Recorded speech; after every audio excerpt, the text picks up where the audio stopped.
You are listening to Seat at the Table with Holly Cotton, and I am your host, Holly Cotton.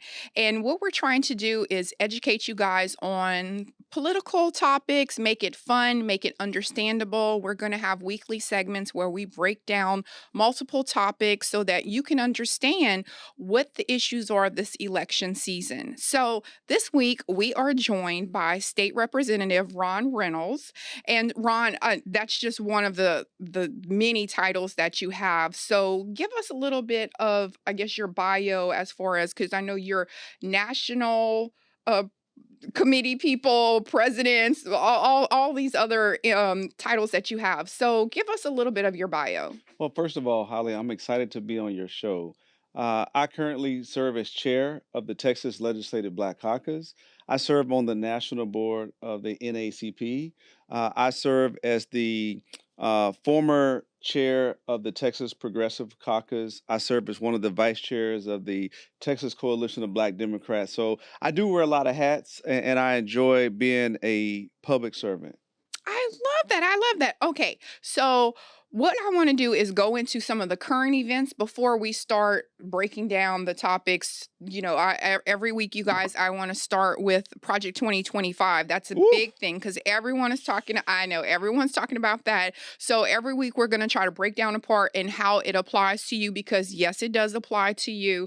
But what I want to do is try to hit on some of the current events. So, I know last week was a big thing. If anyone is a Democrat or you support a Democrat or you love a Democrat, you were either watching or attending the DNC. So, can you just give us a little bit of the insight of what the energy was last week in Chicago? Holly, the energy was on fire. I mean, the only way I could put it into layman's terms is like a person being at a Beyonce concert, right? Or being in front of Jay Drake or Lil Wayne. It was that kind of fire for a political. I mean, Kamala Harris was electric. The place in Chicago, the United Center, was full to capacity. People were on fire. I mean, blacks, whites, Hispanics, young, old. The energy was so vibrant because people were there inspired by the prospect of the first female president of these United States of America, a glass ceiling that is long overdue from being shattered. And so it was electric. And I was so honored to be a Texas delegate there live to witness history. And you guys, Ron's head barely fit in the door Ha! because he was on CNN. If you guys looked at any of the Oh, footage, he was on everybody's the background. He had all of the people with the microphones. He just looked important, I guess. I don't know. they tell me you fake it till you make it. Yeah, that's what I do too. I do too. I do same thing. I'm like, you don't know me. So I wanted to ask you because as someone who was watching it, and I know a lot of young people as well, when they're watching things like the DNC or they're watching whatever other conventions are coming up next, it can be a little overwhelming because it's like so many people are coming up talking, so many people have something to say. It's like the same issues or it's different issues. And so a lot of people will tune it out. I'm consider myself still a young person, but even for me, it's kind of overwhelming and sometimes it can get mundane, especially if you're watching on TV. So what I would like to ask you is as you were listening and you were listening to watching because you weren't listening as you were watching all of the candidates that were going up that were speaking that were talking about issues, was there one or two issues that you felt like everyone was hitting on that is a big issue that we need to address and talk about more for this election season? Absolutely. And those two issues that there were many issues, but the two main ones that really stood out to me were the freedom to vote and the freedom for women to make decisions about their bodily autonomy. Those were the two big overarching things that stood out the most at the DNC because there's such a stark contrast with the agenda from former President Trump and his MAGA extremist Project 2025 what they would like to see. So those were the two biggest ones that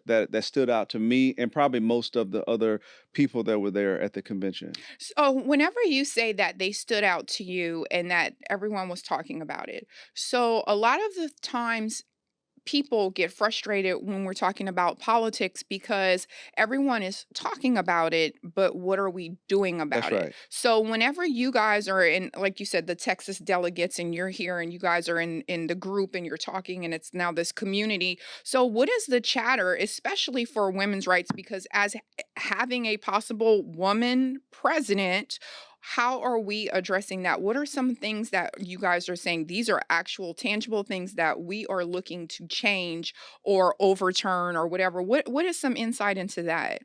Well, when it comes to, for example, women's bodily autonomy, we're talking about abortion rights. Let's just keep it plain and Mhm. simple.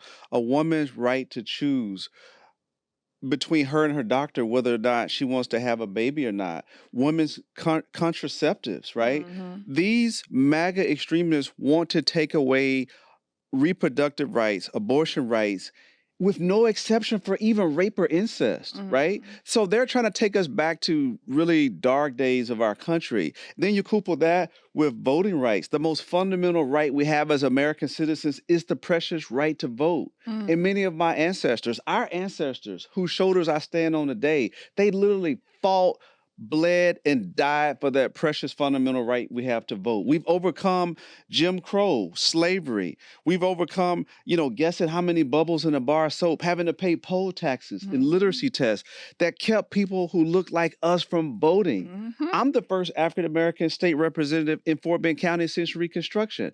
And if it wasn't for those sacrifices of those ancestors making good trouble, I wouldn't be here today as a state representative because of those barriers to voting Mm. and women not being able to vote. So unfortunately, there are many people on the other side of the aisle that want to take us back. They want to take away those freedoms to vote. Mhm. They've gutted Roe versus Wade. We've seen the Supreme Court do that. And now we see this Project 2025 where they want to have a national abortion ban.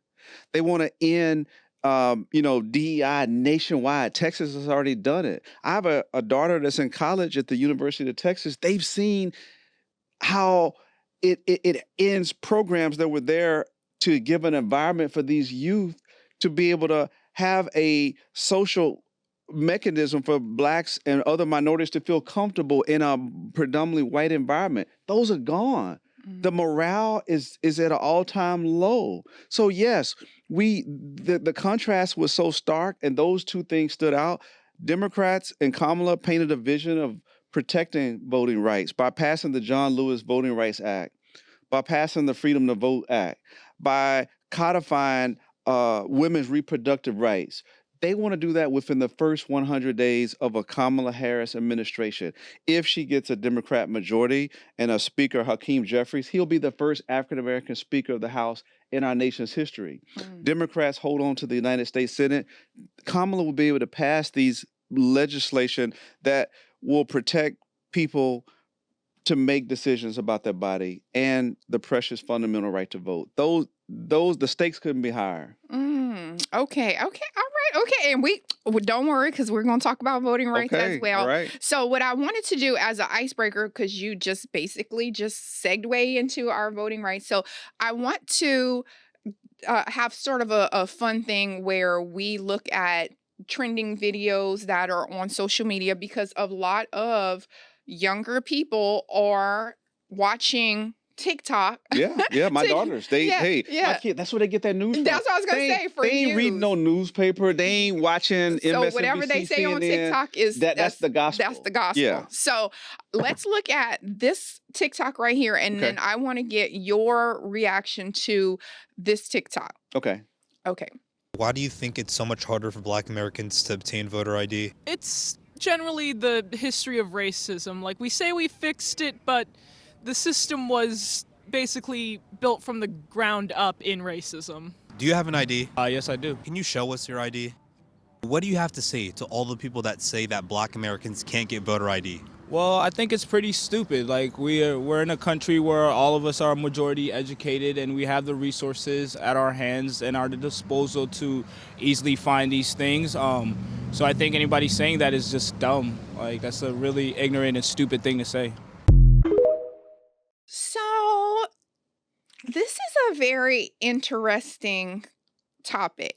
And I think that the perspectives are so different now because you have someone who appears to be Caucasian that is talking about rights for minority voters, and then you have an African American man who comes on and says basically y'all are full of crap, black people can vote however they want.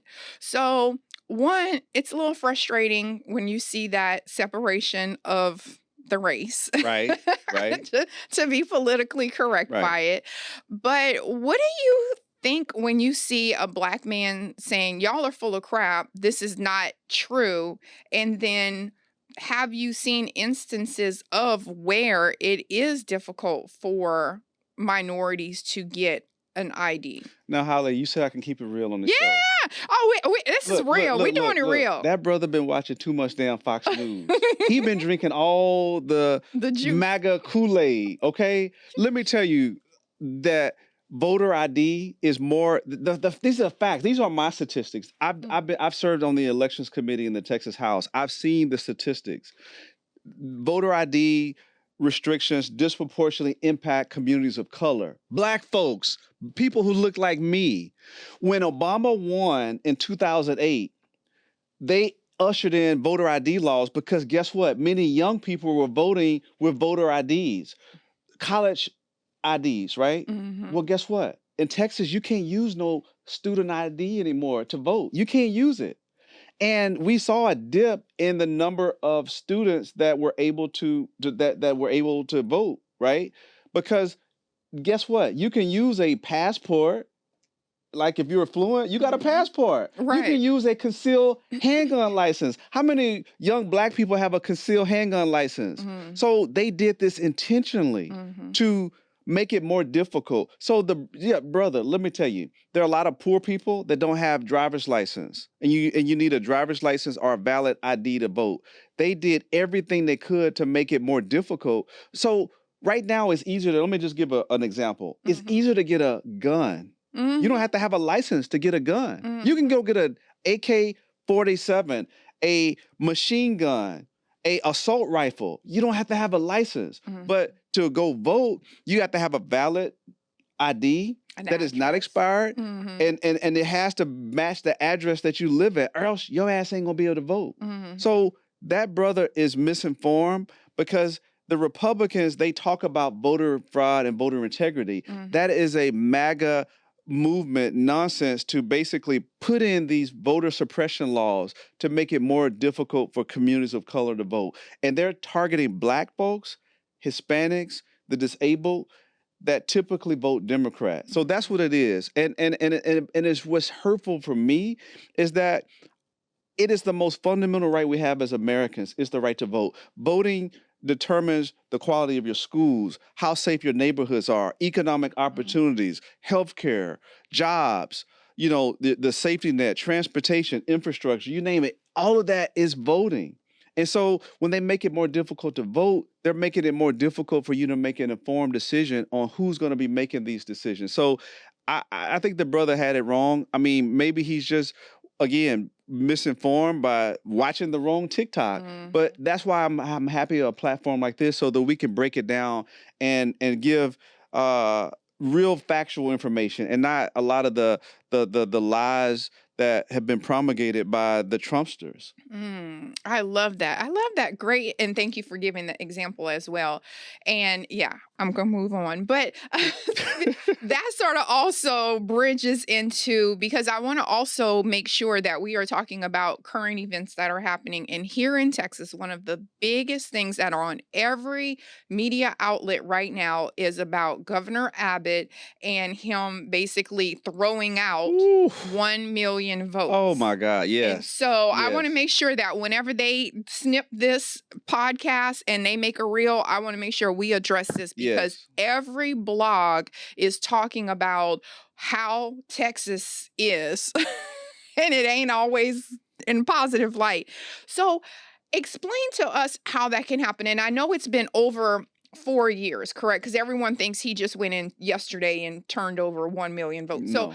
so this was something that has been an ongoing process, and it's so crazy because it's like this is what they've been sneaking and doing. Because that's what it seems like. Like Absolutely. they've been sneaking for the last 4 years. Your vote didn't count. Your vote's That's not going to right. count. That's Your right. vote's not going to That's count. right. So, give us a little bit more of an understanding of how that is happening and how it can happen. So, Holly, first of all, it is I'm pissed off Mm. because he's taken away a million folks' right to vote, right? Mhm. And many of those were legitimate voters that I had a call from a constituent, someone who I know personally, who said she was terrified. Ron, I've been removed from the voting rolls. I'm a voter. Mhm. So he did this to her. Over 1 million freaking people. That's These a are real, lot. these are real people that can have a significant impact on the election. And so Governor Abbott is doing his best to, and I guarantee you, Holly, there are more African Americans that would be impacted. First of all, there are more African Americans in Texas than any other state. Mhm. Hispanic, second only to California and Texas, right? So I guarantee you, if we pull back the onion, most of these people who are purged, basically dropped from the voter rolls, were black and brown Oh, folks. for sure. I mean, no question about it. Yes. Governor Abbott, unfortunately, has the power and he's abusing that power. He has the power to appoint the Texas Secretary of State who's over the voter rolls. He directed the Texas Secretary of State, Jane Nelson, to basically purge these voters. And so Mm. he's abusing his discretion to score political points to stack the deck against Democrats from voting in this next election because he's trying to protect MAGA Trump, he's trying to protect MAGA Cruz, and all of his MAGA minions that are on the ballot this election cycle. That is purely what he did. So how is it able how are they able to do it? Or how are they not how are they able to do it? You just said Yeah. how are they doing it? How are they looking at who is the one that can get purged? How what is that like what is the process So for that? so they haven't like totally been transparent and upfront Mm. about that. They just Mhm. said we purge voters that were ineligible to vote. That's some BS. I mean, Yes, because honestly. that's what Yeah, I want to educate the folks. exactly. Like, what is the Like I said, ineligibility? I had a constituent. I know this person. She called me and said she was freaking purged from the vote. She called me yesterday. Mm-hmm. And so as a result of that, I sent out a press release because as chair of the Black Caucus, because I was like, if it happened to her, how many other people would it happen to? So now Right. people need to check their voter registration to make sure they weren't purged. How many people, Holly, are going to say, well, let me check my voter registration to make sure I'm not I mean, that doesn't happen, right? Right, right. But if they go to the polls and they've been purged, it's too late. That's what I was going to ask you. So, is this ongoing to election? So, say you check today. So, they're watching this and they're like, oh my gosh, let me make sure I'm not purged or I have time to fix it. But is it ongoing? Let me tell you something. I'm Okay. glad you brought that point out. Mhm. You have 60 days from the day of the election to be registered. If you're not registered within 60 days, then you can't vote in this election, this November 5th election. So if let's say a person finds out on day 61 that they've been purged and they register themselves, well, they're too late. They can't even vote. So this is with surgical precision, they're diluting minorities' ability to vote. That is shameful. That is the lowest of the low. But this is what Maya Angelou said it best. When people show you who they are, believe them the first time. They've been doing this over and over again, taking away minorities' rights to vote.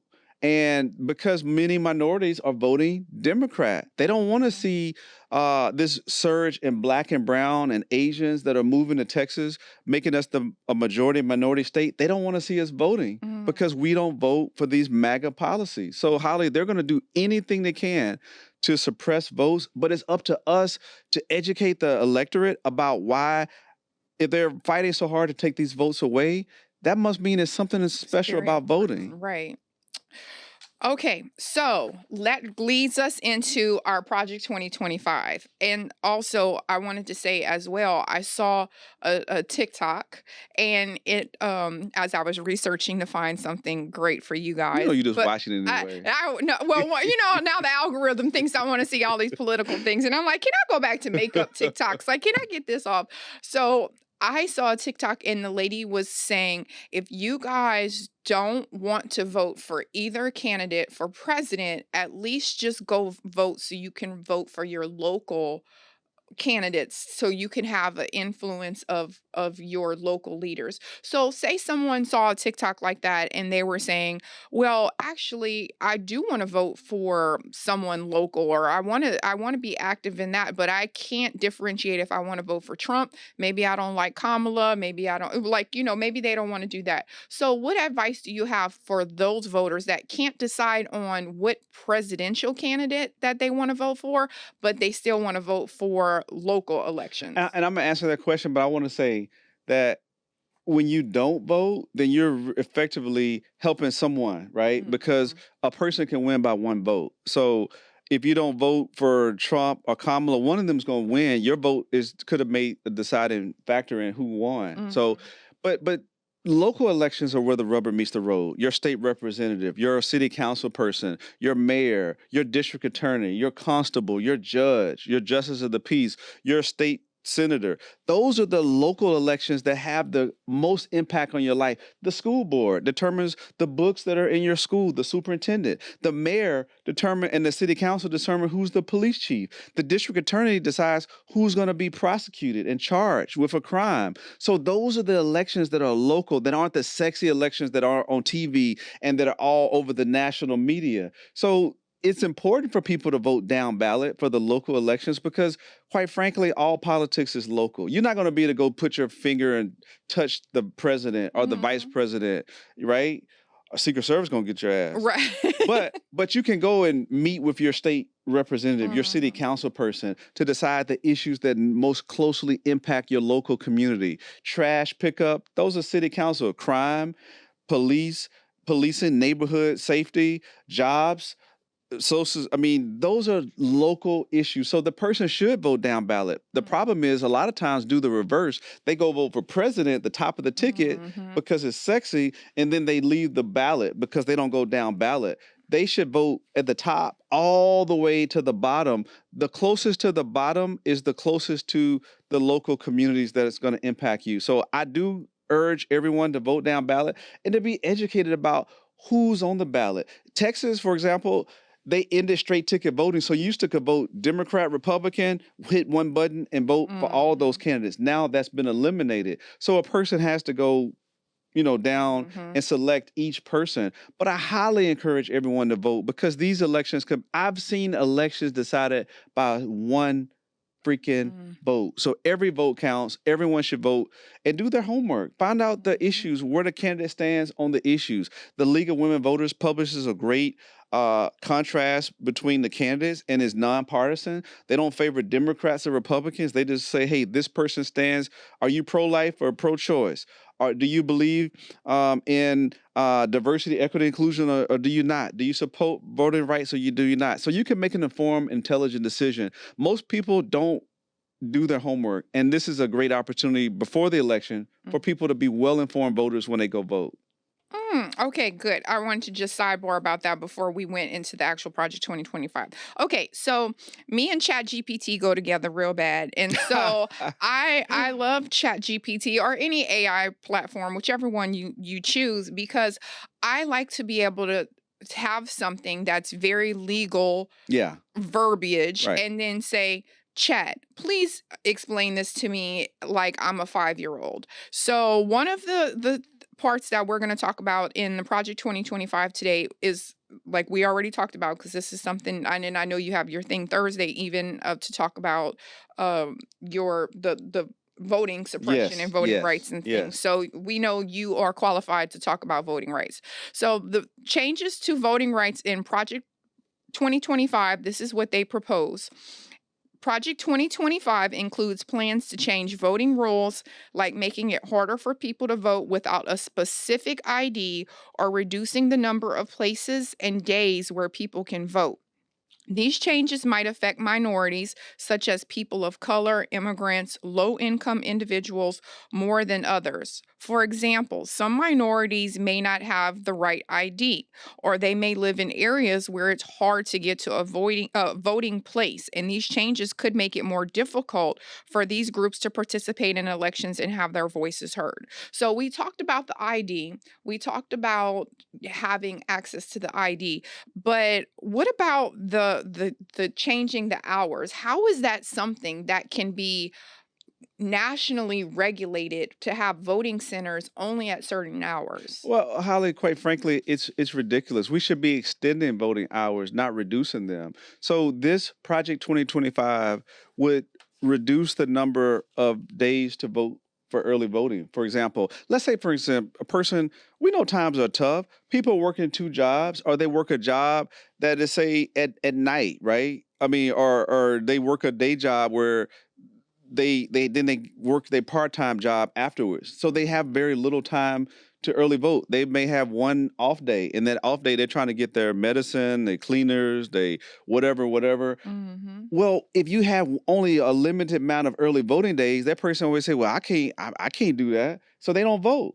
The more early vote days you have, the more likely a person can work it into their schedule, right? It's more convenient for them. When we have we've seen the numbers go up when people have more access to voting. For example, when you have a polling location in your neighborhood, the likelihood of you being able to have access to it, even if you don't have transportation, is, hey, it's just around the corner. I can, ride my bike there, or I can walk there, or I can Uber there, and it's a cheaper Uber ride. If a person doesn't have transportation and is farther, they're just like, well, I guess I can't vote because I don't have a car. I'm not gonna pay $15 to get an Uber to go way out to Timbuktu to go vote. So when you move a polling location out of the community where a person is poor, they're a minority, and they don't have access to a local polling place, then they don't vote. So that is what we're seeing in Project 2025. They're trying to make it more difficult. They don't want to have the neighborhood voting center in the hood, and where the Black and brown communities are. They want to move out to the rural areas or the affluent areas to make it more convenient for them, where Black folks or Hispanics may be even intimidated to go because many minorities don't live in those neighborhoods. That is what they're doing. And that is a problem that we see with Project 2025. It makes it more difficult. It limits voting times to vote. And like, for example, in Texas, when we had our voter suppression law, we ended drive-through voting. We ended mobile voting. So now you can't go vote through drive-through voting. We did everything we could to limit voting hours. And what we're seeing with Project 2025, they want to end like souls to the polls, where African Americans vote on Sundays. They go from the pulpit to the polls. They want to eliminate that. That is to eliminate the ability of the pastor and the church to take those church vans from church to the polling place. That's a tradition steeped in the Black church, in the Black community. From even being a child, I remember everybody. Y'all got on the bus. I couldn't wait to get older so I could go ride the bus to go vote. I remember. So that they want to take away. They want to take those things away. That is what we're seeing with Project 2025. It is a MAGA blueprint for a second Trump term that was from the Heritage Society. These are the right-wing folks that gave us the Supreme Court justices that gutted Roe versus Wade, that have gutted affirmative action. These are very much, I'm just going to be real with you. As close as we can get to white supremacy is Project 2025. I actually, the whole time you were talking, I was just saying how this just is, it's almost like modern day slavery. It is. Because the whole point of slavery was to tell Black people, you're stupid, you can't read, you can't write, you're not educated. Oh, no, you can't do this kind of job. You're not smart enough for it. Or it was a way of limiting Black people to have the same rights. And No so doubt. whenever you're talking about, okay, well, we can't make you slaves anymore, but we can take away your transportation. We can Absolutely. take, we know that and you said people that work two jobs as Yeah. middle class people. Well, I can Yeah. tell you, even just coming as a trade as a nurse, there are so many nurses that work a 12-hour shift. Right. So you work 7 a.m. to 7 p.m., which means that now I'm up at 5 because I have to get ready, Correct. go do whatever, make sure my kids are off. I might not get home until 8 o'clock because if I log off at 7, I have to give report, do this, the commute, whatever. I maybe have time to grab something to eat. So you're talking about 8:30 sometimes. So that day is not just a 12-hour day. That's Then right. you sleep on that third day Right. that you're off. Right. You're gonna sleep all day Right. long, or like you said, do the errands. So it's basically just like I see the shackles just That's right. Yeah. constantly Yeah. being put on the Right. Black community. Absolutely. I mean, it is what it is. Mhm. I'm going to speak truth to power. White supremacy is alive and well. We don't live in a post-racial America. Some people were so excited, which I was, when Obama got elected in 2008. Then we saw the emergence of the Tea Party in 2010. Now we see the MAGA movement. White supremacy is alive and well. And if we're not careful, their goal is to take us back.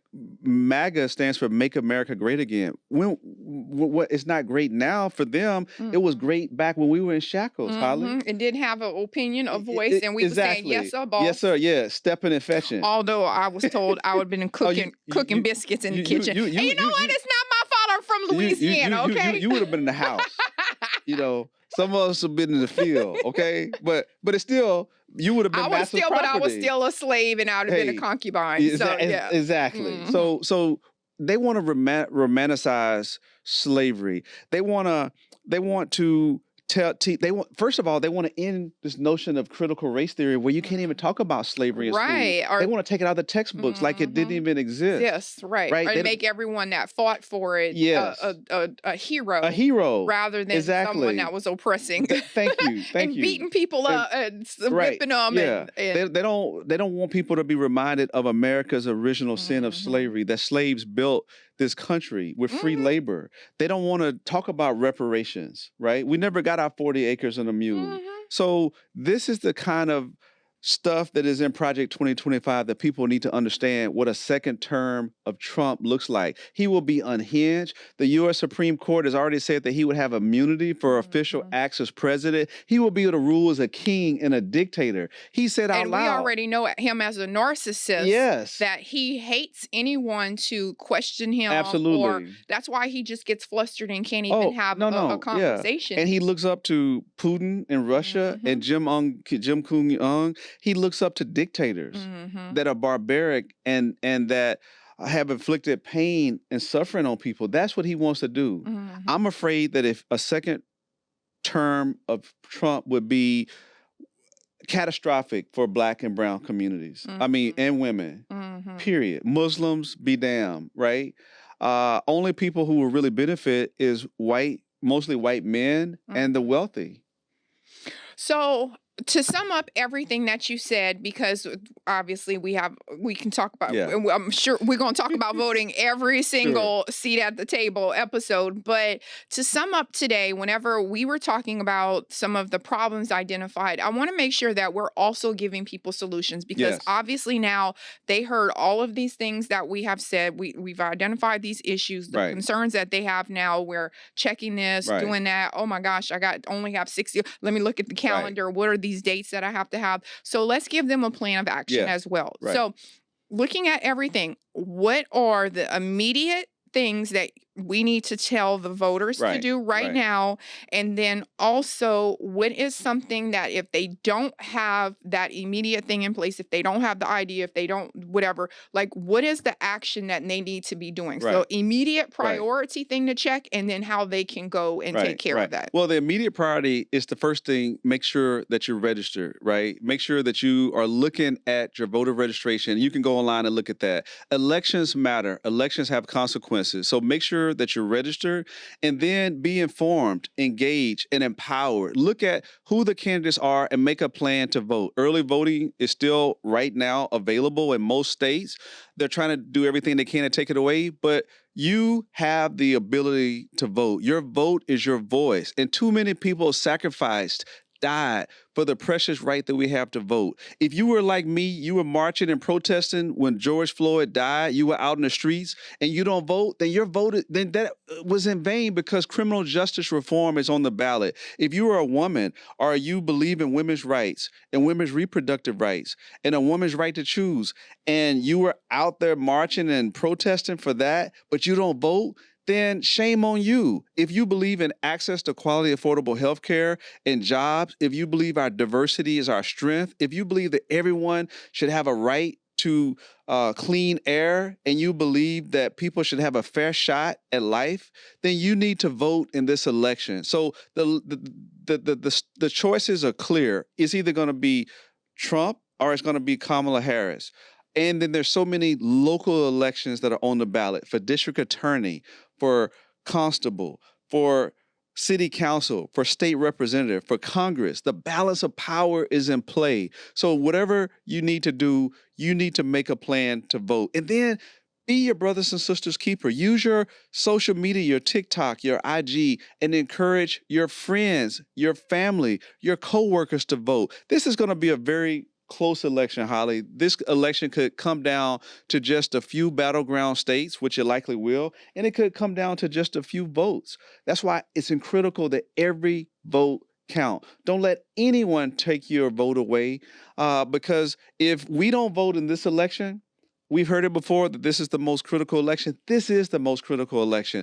And if we don't vote, I'm afraid as a father, as a who has kids, I'm afraid about the next generation. Mm-hmm. They won't have the rights that we have.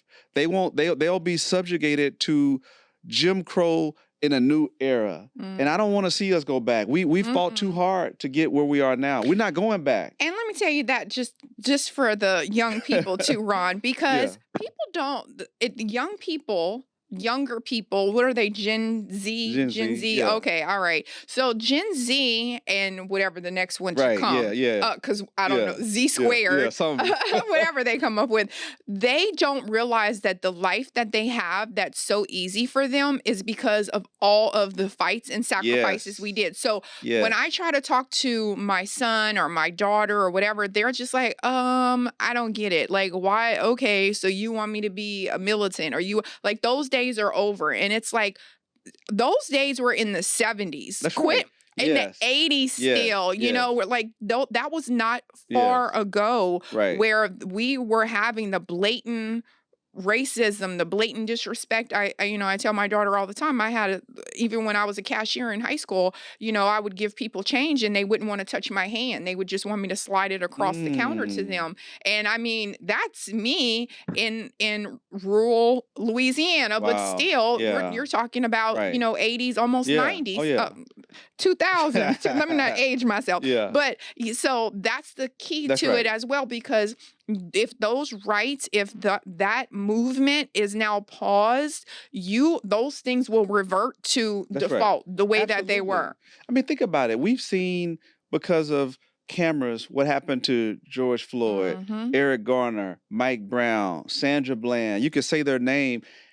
It's real. It happens. And so if you want to care, if you really care about disparities within policing and Black communities, then you better go vote. You better go vote so that we can pass the George Floyd Policing Act, so that we can get federal legislation to help end these corrupt cops that are able to kill and shoot unarmed Black men and women now. We've seen that happen. Right. We've seen what happened to the system. Now we part of it too, because we want to fight for women's rights. Thank you. So yeah, this election couldn't be more important. The stakes couldn't be higher.